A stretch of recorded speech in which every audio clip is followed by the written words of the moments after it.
thank you very much. It's a pleasure to be here today to talk about this issue. I'm going to take sort of the ethical approach and then talk about some of the facts having to do with assimilation in the United States, both historically and today, to see how it's turning out. Are foreigners going to destroy our way of life, our culture, our institutions, etc.? My first point is that our classically liberal and American notions of liberty demand a presumption in favor of individual liberty, which means in favor of the right of people to voluntarily move across borders and to deal with other people, Americans, voluntarily. The burden is upon those who oppose such a right to show why it should be restricted, just as we would demand very good reasons to support taking away somebody's life, liberty, and private property for some other reasons. Now, right now, as Bryan mentioned, it's illegal for almost anybody who wants to come here to come lawfully. We have about 90% closed borders, I reckon, just as a thing. So when Mark talks about wanting to further restrict immigration, he wants to go that extra 5% from 90% to 95%. Bryan and I have the much more radical position of wanting to push it back, very much closer to zero in terms of that. Now, as the law is written right now, the burden is on the immigrant to prove that he or she should be able to immigrate. Now, I think that's entirely backwards. The burden should be on the government to demonstrate why an individual immigrant should not be able to come, and the reasons need to be really good. And by really good, I mean not violate the life, liberty, and private property of other people, or have a very, very high probability of doing so once they are here. Now, the current system right now is the equivalent to presuming every immigrant is guilty and forcing them to prove their innocence before being able to come here. I think a view that our ethics and traditions rightly abhor. Now, what about some of the other ethics? The question is not whether we favor our own families or our own countrymen, our own fellow Americans over immigrants, but exactly how we can favor them. So obligations to help my family, friends, or even other Americans do not mean that I have the right to support a government that initiates coercion against others to stop them from voluntarily coming here and working with my fellow Americans. It does not extend right there. Now, I'm sure Mark would agree with this statement, that there are some evil actions that the government could take against foreigners that they absolutely should not take, even though it would benefit some Americans. I would say that preventing Americans from coming here and working voluntarily is one such action that is impermissible because the harms are so drastic and vast. Now, there isn't a whole lot of competition between Americans and immigrants in the U.S. labor market, but even if there was, our English common law traditions, which are another immigrant import, by the way, mean that even if there are economic harms, we should not block immigrants from coming here today. There's this old principle called damnum absque injuria. In Latin, it means damages without legal injury. It means that if I have a business on a block and you open up a business down the block and compete with me and put me out of business and I lose, too bad. I do not have legal redress against you for that harm. That extends the competition in the labor market as well. The right to engage in contracts with people freely, even if they're from other countries, is a much more important right than the idea to engage in economic protectionism and to protect certain isolated groups of people from the potential competition of other people just because they come from another country. Now, what about the idea of that's sort of the ethical intuitionist argument. What about the natural rights argument? Well, the natural rights argument, the foundation of our country, the Declaration of Independence, is that people are equal moral worth and the rights to life, liberty, and private property precede the creation of the state. That is what the Declaration of Independence and all the Enlightenment thinkers that supported our government recognized. The Declaration of Independence also, by the way, just to sum this up, listed restrictions on immigration and naturalization imposed by the British Crown as one of the reasons why the Americans fought the Revolution. It's no mistake that when the phrase laissez-faire, which everybody in this room knows is a moniker for laissez-faire capitalism, was also combined with laissez-passer, another phrase which means let them pass, which is a nod to free immigration. And the reason why that is because the freedom to move is a prerequisite to almost all the other freedoms, as well as being a freedom in and of itself. William F. Buckley Jr., a conservative that I greatly admire, said that laws attempting to stop the flow of unauthorized immigrants were in the same category as King Canute standing on the beach and ordering the tide to not come in. On the point about sovereignty, the United States had open borders from 1790 to about 1875 and was definitely a sovereign nation during that period of time. So the notion that somehow opening borders would destroy sovereignty is just nonsense. The right of sovereignty means the power of sovereignty means keeping out other sovereigns, not controlling the minute labor market details or patrolling certain contracts intimately just because people are from other places. Bryan laid out the utilitarian case very well, so I won't go into that.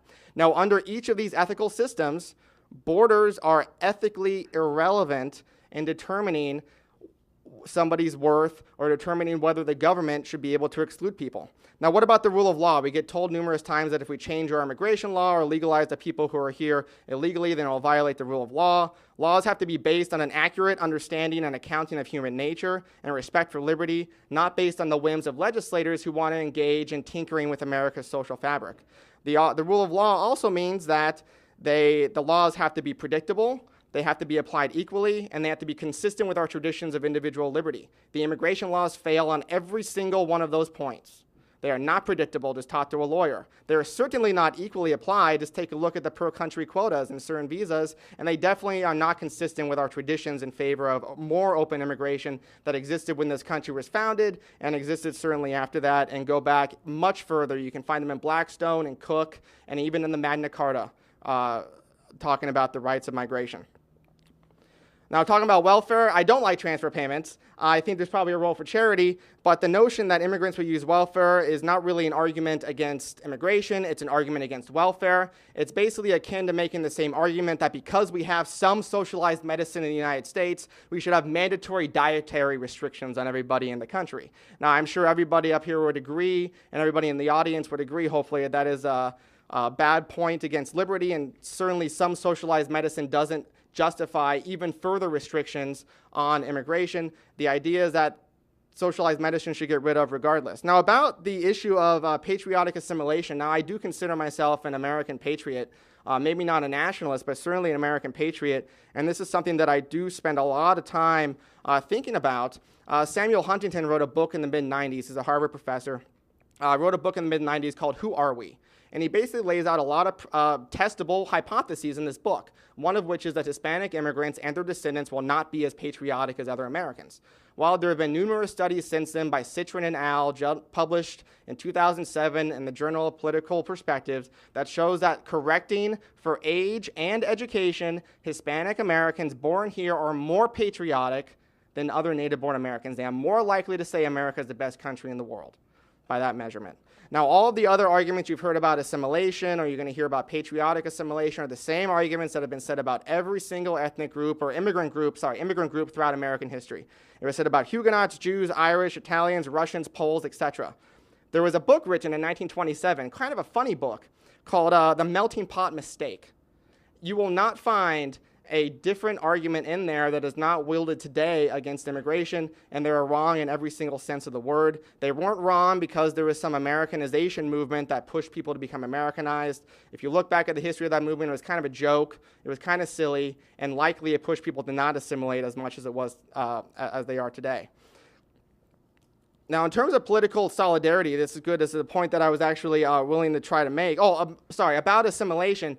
Arguably, internal American migration has had much vaster impact on American political institutions and on culture than any foreign-born population has ever had on America and the United States. The 8 million black Americans and 20 million white Americans from the American South who immigrated to other parts of the country in the 20th century, I will argue, had a vastly greater impact on the culture and on the politics of this country than any immigrant wave throughout American history likely will in terms of that. All of the arguments that you hear against immigration could equally apply to movements between states, to movements of people between states. I grew up in crazy California, in the LA area, and it was kind of a culture shock coming to Virginia to study under Bryan and other professors at GMU. So the notion So that has definitely impacted the culture of Virginia and the millions of other people who do too. But that is not a sufficiently great reason to stop the movement of people across borders internally, and I recommend it does not sufficiently great reason to do so internationally. Now, open borders, opening up the border. Oh, and I want to also say that it's not a coincidence that the two biggest increases in government in the 20th century happened after the borders were closed.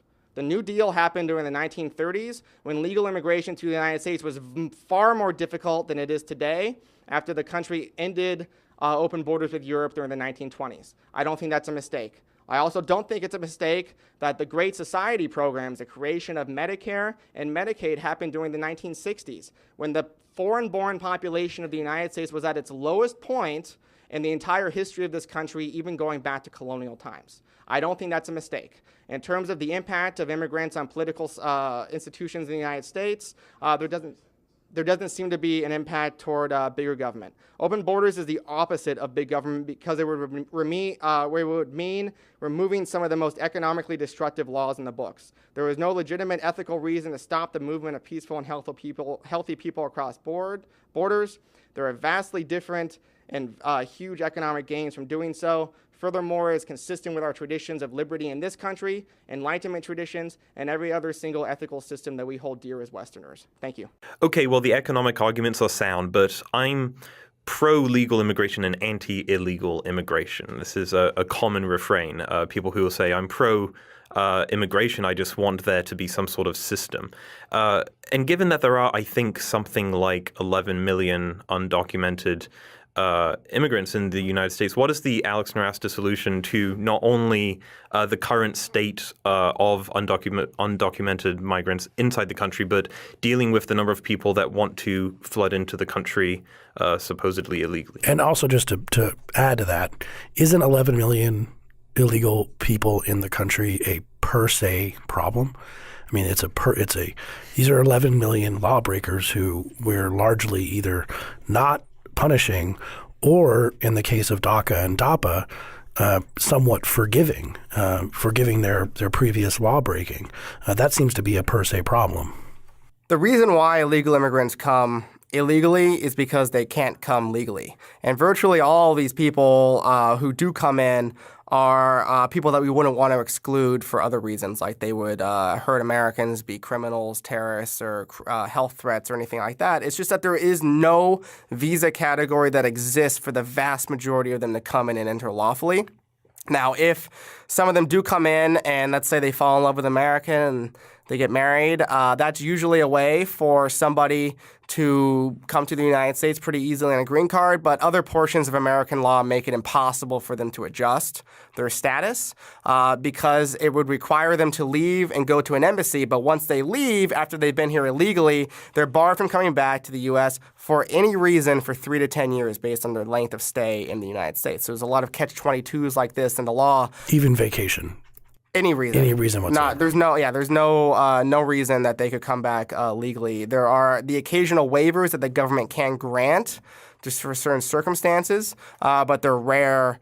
That they are rarely granted. So the problem is not that we have a bunch of people who are breaking the law. It's that the law is virtually impossible to follow for the vast majority of these people in here. I mean, when our ancestors came here, during the 1800s or early 1900s when we had virtually open borders with the rest of the world, you didn't hear stories of like boats full of Italian immigrants crashing on New Jersey to let out thousands of illegal Italian immigrants to go and go to Newark and work illegally. No, it's because they could come legally. They could land at Ellis Island. They could get off. They go through very quick inspection. Very few of them were turned back. About 2% were turned back to go back to their countries because of health or criminal reasons. And for that reason, it was called the Isle of Tears, because 2% were turned back. Under the current immigration system, virtually anybody who wants to come to this country legally has no way of doing so. Ellis Island was called the Island of Tears. I don't know what you'd call our system. Now, of course, President Trump, who is... Oh, and if I could... Please, yeah. Yeah, and sorry, and you asked, like, isn't it just a problem that these laws are being violated, just a problem that there are these illegal immigrants? To an extent, I think that's right. It's important, I think, to have respect for the law, but in order to respect the laws be respectable. And the law that we have now is not respectable. It's not in accordance with reality. It's not capable of being followed, really, by most people involved with it. So I think that is... part of the problem. When bad laws create bad consequences, I think we need to talk about reforming those laws or repealing them rather than doubling down on trying to enforce them regardless of the consequences. Also, there's a big difference between somebody committing murder and getting away with it and somebody who breaks immigration laws, which are basically just international labor market regulations, and getting away with it. But isn't that the kind of people that Mexico is sending us? I mean, according to our current president, who is, of course, why we're recording this episode on, January 27th, 2017, a couple days after President Trump unrolled some of his first executive orders on immigration. But when he started his campaign, he said that Mexico is sending us murderers and they're sending us rapists. And maybe that would stand to reason because you have to break the law to get here. So maybe it would be a less law-abiding kind of person that Mexico would be, quote unquote, sending us. So do they commit crimes at a higher rate? Are they more likely to be murderers or rapists or any other kind of crime? Is Trump right? When you take a look at immigrants across the board, there's a couple ways to measure that. One way is to look at it's called the area approach. And you take a look at how crime rates are affected in an area by immigrants moving into it or by some new immigration enforcement policy that rounds up illegal immigrants. And then you take a look, before and after how the crime rates were affected. And these studies either uniformly find one of two conclusions. One is that immigrants have no effect on crime rates in local areas. And the second one is that they're actually correlated with decreasing crime rates. You will not be able to find hardly any study in the United States that I've come across that says that an influx of immigrants into a local area coincides with an increase in crime, with the exception of Miami in 1980 after the Mariel boat lift. Miami is the exception to virtually all of the rules I'm talking about in here today for some very odd, peculiar, unique reasons. But when you take a look at places other than Miami, what we see is an influx of immigrants leads to lower crime or no change in crime. The second way that these studies are done is by taking a look at incarceration rates. So the government asks in the census through something called the group quarters, where they ask about incarceration, questions about where you're born, if you're an immigrant in the United States, when you came in, if you're a citizen, etc. And when you take a look at those, you find that legal immigrants are much less likely to be incarcerated, or all immigrants are much less likely to be incarcerated in prisons on the federal and state level. And when you try to use some methods, a statistical method called the residual method, to get at trying to estimate who in prison is an illegal immigrant, you find that illegal immigrants are about half as likely as native-born Americans to be incarcerated for a crime. Now, one of the criticisms of this that's leveled by people who don't know much about this system is they say, well, of course, illegal immigrants are deported when they're arrested for a crime, which isn't true. Under U.S. law right now, an illegal immigrant, if you're captured for committing a violent or property offense, you have to serve your time before you get deported. So under current laws, it is illegal for a foreigner to work for a willing American employer or rent from a willing American landlord without government permission. For most foreigners, this permission is impossible to obtain. As a result, hundreds of millions who want to move here are stuck in their birth countries. Most would-be immigrants are desperately poor, but could easily work their way out of poverty if they were here. I say America should open its borders to all of them. Every other country should do the same, but given America's illustrious open borders tradition, it is fitting that we lead the way. My case for open borders comes down to two arguments, one moral and one empirical. So the moral claim. Immigration restrictions are unjust. Letting people work for willing employers and rent from willing landlords is not charity. It's basic decency. And even though foreigners wickedly chose the wrong parents, they're clearly people. The empirical claim. Being just to foreigners would cost us less than nothing. When people immigrate here to work, they simultaneously enrich themselves and us. Though a high-skilled worker enriches us more than a low-skilled worker, the typical low-skilled worker is far better than nothing, and there's plenty of room for everyone. Let's start with the laws and justice. Imagine the U.S. made it illegal for blacks or women or Jews to take certain jobs or live in certain neighborhoods. You wouldn't just object. You would be appalled. Whatever your specific moral views happen to be, you know that it's wrong to prohibit a black, a woman, or a Jew from taking a job from a willing employer. My question, how is mandatory discrimination against foreigners any less wrong than mandatory discrimination against blacks, women, or Jews? The leading rationale is that we should take care of our own first, which might be a good argument against giving foreigners welfare, but it's an Orwellian argument against letting foreigners work for a willing employer. Minding your own business when two strangers trade with each other is not a form of charity. Now, you might think this is just a weird libertarian point, but it's actually not. I have never put crazy glue in the doors of the Center for Immigration Studies. This does not make me a donor. I am not making a charitable donation when I refrain from keeping people out of their building. Rather, I'm doing the most basic thing I'm expected to do, which is leave them alone. Now, friends of immigration restrictions often compare nations to families. I'm happy to accept the analogy. So I love my children far more than I love all the rest of you put together. That's a fact. This is a good reason to worry that if a conflict of interest ever arises, I will treat you unjustly.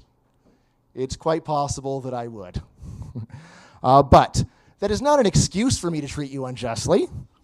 The fact that I want my beloved son to get a job does not justify slashing his rival candidate's tires the morning of the final interviews. And the same goes for immigration policy. The fact that you love Americans more than foreigners may tempt you to treat foreigners unjustly, but it is not an excuse for treating them unjustly. Now, we should refrain from treating other people unjustly even when it is in our interest to do so. All right, so in the zombie apocalypse, you should not eat me just because you're hungry and I am wimpy. Fortunately, in the real world, justice usually does pay. Becoming a violent criminal is a poor path to prosperity. So were Jim Crow laws. What about immigration laws? So this brings me to my second big claim. Being just to foreigners would cost us less than nothing. Everyone has its problems. Opponents of immigration spend a lot of their time staring at immigrants and finding fault. But if you pick a random would-be immigrant, even a random would-be illiterate immigrant, and calmly weigh his positives and his negatives, the sum is positive for us. To see why, you need a little labor economics. So hard fact, immigration laws trap people in countries where workers produce far less than their potential. When Haitians moved to the United States, their wages easily increased 20-fold.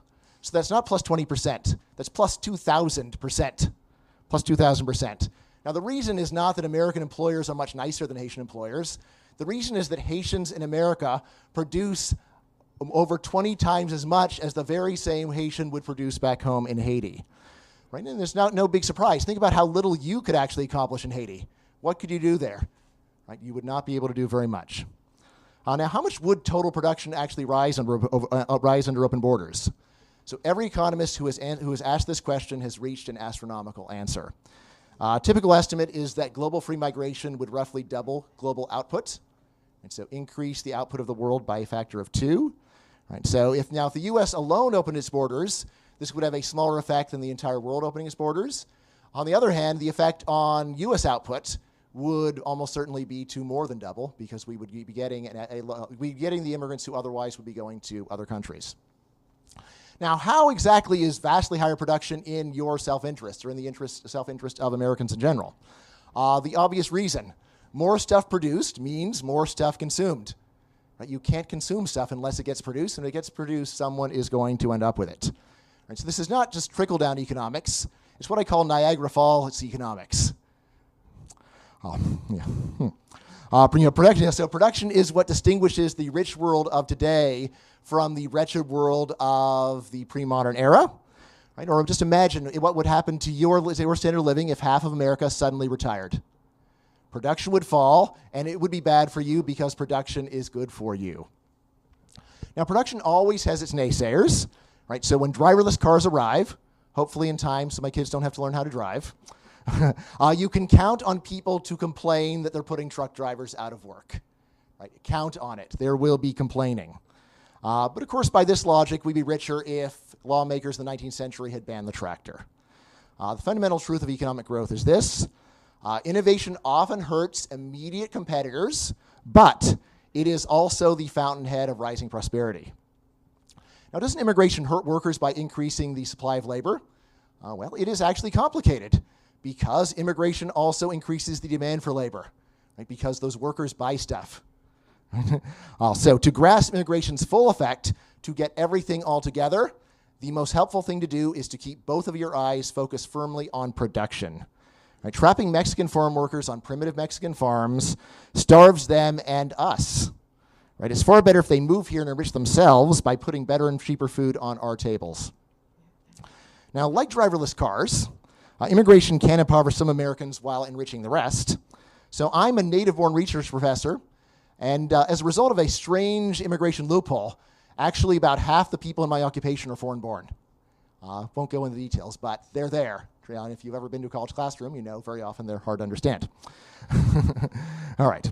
Now, closing this loophole would give my career a very big shot in the arm. So I like to say, without all these immigrants, I might have a job at Harvard. There's an immigrant right now sitting in the office at Harvard that rightfully belongs to me. Now, most labor economists similarly find that additional immigration is bad for high school dropouts. Now, how can I concede these negative effects and still tell you that illiterate foreigners are much better than nothing? Well, because unlike Mark, from the videos of him that I've seen, I don't look at a would-be immigrant and ask, is there any possible downside? Anything at all that's wrong? Any complaint at all that comes to mind? Instead, I ask, is his net effect positive? Let's get all the positive, all the negative, calm down, add it up, see where it goes. And so every innovation is bad for someone, but innovation is still good. Right? Every immigrant is bad for someone, but immigration is still good. Now, why do I have to be so radical? Right? Why do I have to be so radical about this? So in part, because this is a matter of basic human rights. We don't have to give foreigners welfare or let them vote, but treating fellow human beings like criminals for working without government permission is unconscionable. Now, what cements my radicalism, though, is that doing the right thing would actually cost us less than nothing. If you think that production leads to poverty, open borders should terrify you. Otherwise, the sooner America opens its borders, the better.